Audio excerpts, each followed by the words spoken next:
नागेन्द्रहाराय त्रिलोचनाय भस्मांगरागये नमहेश्वराय नित्याय शुद्धाय दिगंबराय तस्मै नकारये नमः शिवाय शिवाय गौरी वदनारविंद सूर्याय दक्षाध्वरनाशकाय श्रीनीलकण्ठभ्रष्टध्वजाय तस्मै मकारये नमः शिवाय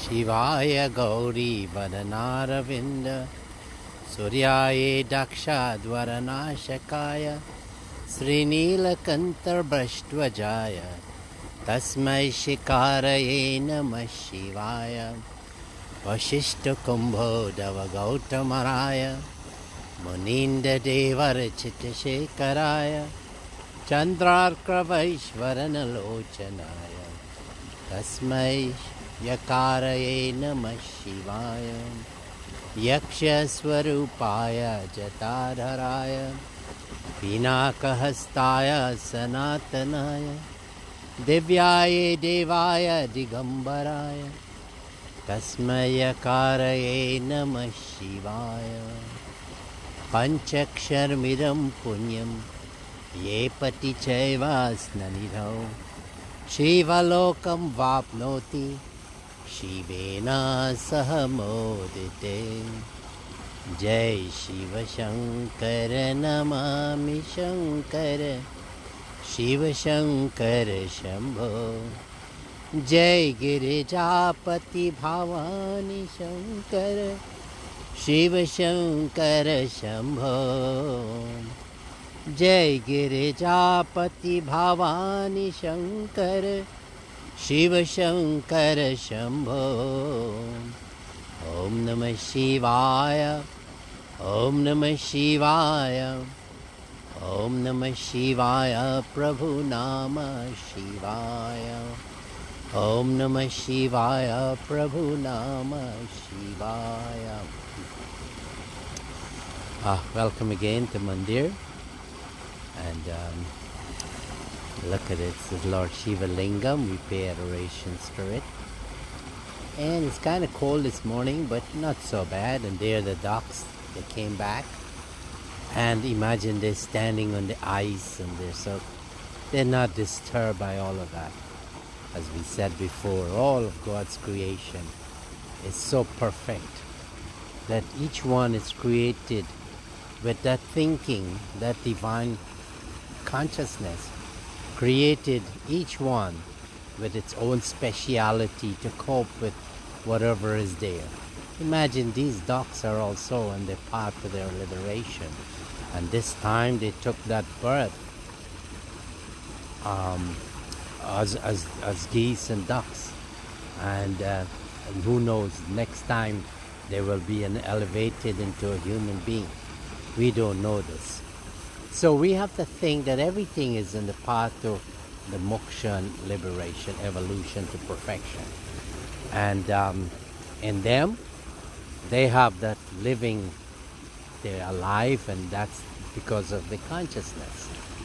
But when the consciousness is there and they are not so developed with that intellect, so they have to they live on a lower level. But for us as human beings, we have that beautiful opportunity to really steadily move forward. Now today, the best way to introduce to you today is this pond. Again, I like to say this is like going to Mount Saravar and Mount Kailash and visiting Lord Shiva. Now, this is a pilgrimage. Life is a pilgrimage. And you know, when you do your sadhana, your spiritual practice, you find out where your weaknesses are, and then you correct them. That yesterday's weaknesses, they are for yesterday. And when you were woken up this morning, it's a new slate, it's a new beginning. Don't think of the past, don't think of all the transgressions against you, who have hurt you or who you have hurt. or what mistakes you have made. Acknowledge within yourself that these are my weaknesses and I have to overcome them. Weaknesses, anything that is preventing you from going to further and further to your liberation, becoming consciousness, then you know those are weaknesses. So we have to nicely say that. Because Swami Parameshananda would have always said, I like to quote from him, because these are so profound statements. This is what he would have said during realization. That one of the things he said, our goal is self-realization, universal emancipation. Now we get there by living a religious life. Why? We sacrifice for others. We live a disciplined life.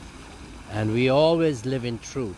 Truth doesn't mean what we seek, what we speak.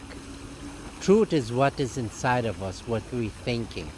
If we assimilate our thoughts to be manipulative, knowing well that what we're doing is not the truth.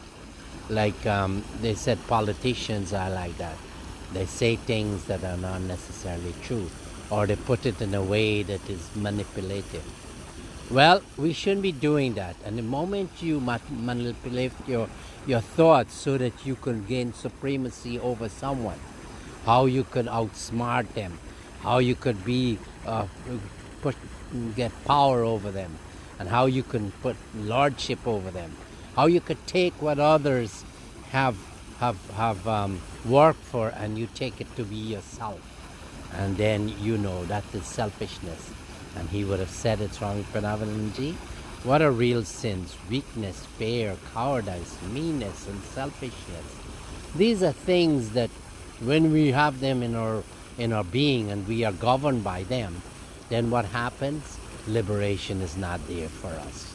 We are looking to be masterful in this mundane life, and we would have judge ourselves by what our ego is telling us. Imagine our ego is telling us, I am what I have. That when you accumulate all these things, you feel that you have accomplished, this is your goal of life. But really, they are things that keep you away from your realization. I could remember going to one country, and in that country, the men, when they have accumulated wealth, they feel that they have the right to have an extramarital affairs. This is part of it, and it's like a norm. And this is what is killing, because what is operating there? Lustful desires, passions. These are things that are operating. So this morning, let us not be a victim of our ego. And the ego says, I am what I have, I am what I do. Well, everyone in our religion, that each one in the four stage of Brahman, Kshatriya, Vaishya and Sudra, each one has own swadharma, and each one complements each other. We shouldn't think that we are better than one because we're educated. Because who's going to pick up your garbage? Then you're going to have to do it. So we have to show respect for everyone for the job we're doing. So we shouldn't say, I am what I do makes me separated from someone. I am my reputation. Well, I'm coming from a rich family. Oh, this is how I am. And then you show that, you push your chest out and you say, oh, this is this is the separation. And then I'm different from you for whatever reason, where you were born, your color of your skin, your heritage, all of those things. And then things are missing in my life. When we think that things are missing in our life, that lack of contentment is the most killing thing. For a Swamiji, we try not to accumulate things. Because why? Because they become a burden. You wear simple cloth. Because Swami Parameshananda in his messages, his commands, he would have said, live a simple life. Even the clothing that you wear, where you live, don't look to have luxurious things, simple basic things. Because why? He's saying, because if you do that, then you become selfish. You're thinking about yourself. And so many people are there in the world you can share with. And when you share, then you get more. What more of you get? You get more peace and tranquility. And when you are surrendering to Him. And the last one is that, oh, I'm separated from God. I'm separated from consciousness. It's the most killing one. It's the most misconception. So this morning, what I'm saying is, in that last one is, we are the 5 elements. This is the lower nature of God. And in this mandir, we're looking at it. We're looking at earth, water, fire, air, and space. And in this body of mine and yours, it has that power to stay alive. And how beautiful that can be. That when you stay alive, that's what keeps you alive. We never try to study that because it cannot be go there by the senses. That the Guruji was asking, Saunaka was asking Angiras. This is from the Mundaka Upanishad, and he was asking, Guruji, tell me is the one thing that I want, that I need to know. I know everything. And then he would say, Yat tad agresham agrayam agotram achakshu srotram tadapani padam vivam sarvagatim shushukshmam yad bhutayoni paripashyanti dhiraha. That this thing that we call life, consciousness, it has no properties, it has no lineage, it is so subtle, and from this everything came into existence. And this is so powerful that we have to come to that. So when we think our ego tells us that we are separated from God, this is the most sinful thing, killing thing, that we should think seriously, and that we have to study and ask Guruji. Only gurus, spiritual masters that can take you so that you can understand this thing of consciousness, life, the life force in us. And when they take us and we get a glimpse of it, oh, how beautiful it is. And then we throw away all this desire for worldly acquisitions that the ego is prompting us to do.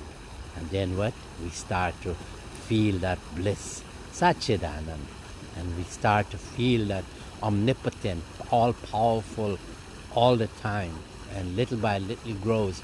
And we all pervading. Because when we do our asanas and we do this meditation, we break the bonds of the body, mind, intellect, and ego.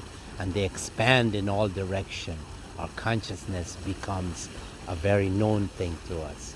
So this morning, these are high gyan, these are high knowledge. And it's necessary because if we don't, we are human beings. We have the capability of understanding this. Let us not be contented in living in the lower life. Let us lift ourselves up. This is my message. You might be saying, Swamiji is saying all this thing, the same thing over and over. Because why should we go and reclaim the trash that we put in the garbage? Meaning, attention to worldly, this mundane, illusionary life is trash. Because when you realize that it has no value, you throw it away. Why should we go reclaim it?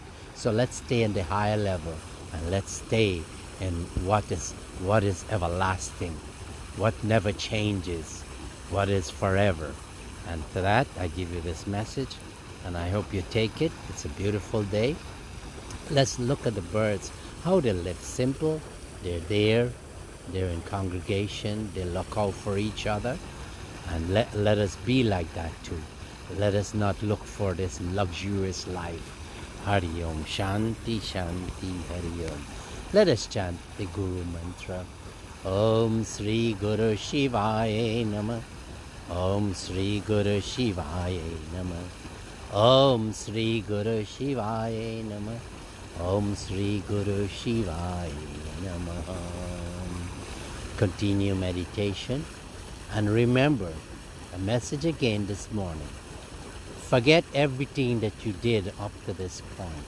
From this moment onwards, make it a commitment that you will be discarding this illusionary, this lower nature of creation, and you want to go and find out what is that thing that everything came from. And when you find out it is you, it is inside of you, then that's your moksha and liberation. Have a beautiful day. Thank you.